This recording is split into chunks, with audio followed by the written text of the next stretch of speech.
ओम हर हर महादेव। जय श्री कृष्णा।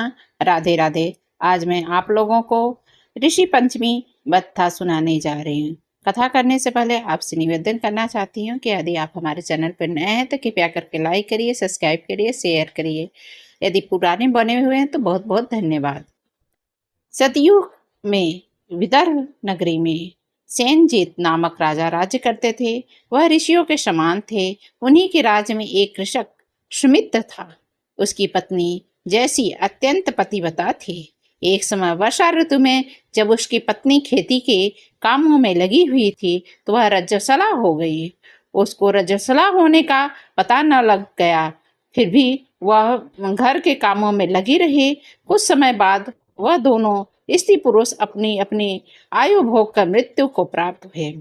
जैसे तो कुतिया बनी और सुमित को रजस्वला स्त्री के संपर्क में आने के कारण बैल की योनि प्राप्त हुई, किंतु ऋषि दोष के अतिरिक्त इन दोनों का कोई अपराध नहीं था।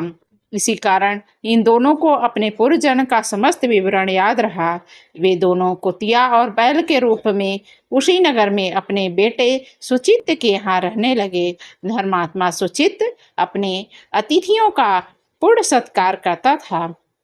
अपने पिता के श्राद्ध के दिन उसने अपने घर के ब्राह्मणों को भोजन के लिए नाना प्रकार के भोजन बनाए। जब उस स्त्री किसी काम के लिए रसोई के बाहर गई तो एक सर्प ने रसोई की खीर में मुंह डाल दिया और वह विष भमन हो गया। तो कुतिया सोची कि जब कोई ब्राह्मण आएगा और खाएगा तो वह मर जाएगा और ब्रह्म हत्या का पाप लगेगा। इससे वह कुतिया जाके बर्तन में मुंह डाल दिया जहाँ पे वह सामान खाने का रखा हुआ था। सुचित की पत्नी चंद्रावती से कुतिया का यह कृत्य देखा न गया और उसने चूल्हे से जलती लकड़ी निकाल कर कुतिया को मारी। बेचारी कुतिया मार खाकर इधर उधर भागने लगी। चौके में जो जूठन आदि बची रहती थी वह सुचित की बहू उस कुतिया को डाल देती थी, लेकिन क्रोध के कारण उसने वह भी बाहर फिकवा दिया। सब खाने का सामान फिकवा कर बर्तन साफ करके दोबारा खाना बनाया और ब्राह्मणों को खिलाया। रात्रि के समय भूख से व्याकुल होकर के वो कुतिया बैल के रूप में पूछ जम के अपने पति के पास गई और बोली, हे स्वामी, आज मैं भूखी प्यासी रह गई हूँ।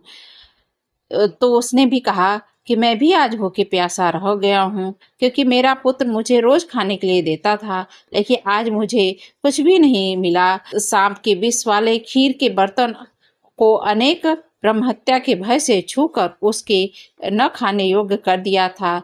इस कारण उसकी बहू ने उसको मार मार के भगाया और खाने को भी नहीं दिया। तब बैल ने बोला, हे भद्रे, तेरे पाप के कारण मैं भी इस योनि में आ पड़ा हूँ। आज बोझ ढोते ढोते मेरी कमर टूट गई। आज मैं भी खेत में दिन भर हल जोता। मेरे पुत्र ने आज मुझे भी भोजन नहीं दिया और मुझे मार मार के बहुत काम करवाया। मुझे इस प्रकार कष्ट देकर उसने इस श्राद्ध को निष्फल कर दिया। अपने माता पिता की इस बातों को सुचित्र सुन रहा था। उसने उसी समय दोनों को पेट भर भोजन कराया और फिर उनके दुख से दुखी होकर के वन की ओर चला गया। वन में जाकर ऋषियों से पूछा, मेरे माता पिता किस कर्मों के कारण इन नीच योनि में प्राप्त हुए हैं, अब किस प्रकार से उनको छुटकारा मिल सकता है।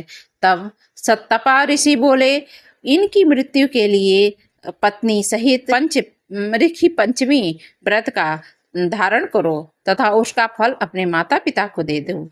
भाद्रपद महीने में शुक्ल पक्ष पंचमी को मुख शुद्ध करके मध्याह्न में नदी में पवित्र स्नान करके और नए रेशमी कपड़े पहन करके अरुंधति सहित सप्तऋषियों का पूजन करो। इतना कहकर सुचित अपने घर लौट आया। अपनी पत्नी सहित विधि पूर्वक पूजन किया। उसके पुण्य से माता पिता दोनों पशु योनि से छूट गए। इसलिए जो महिला श्रद्धा पूर्वक ऋषि पंचमी का व्रत करती है वह समस्त सुखों को भोग करके वैकुंठ को प्राप्त करती है।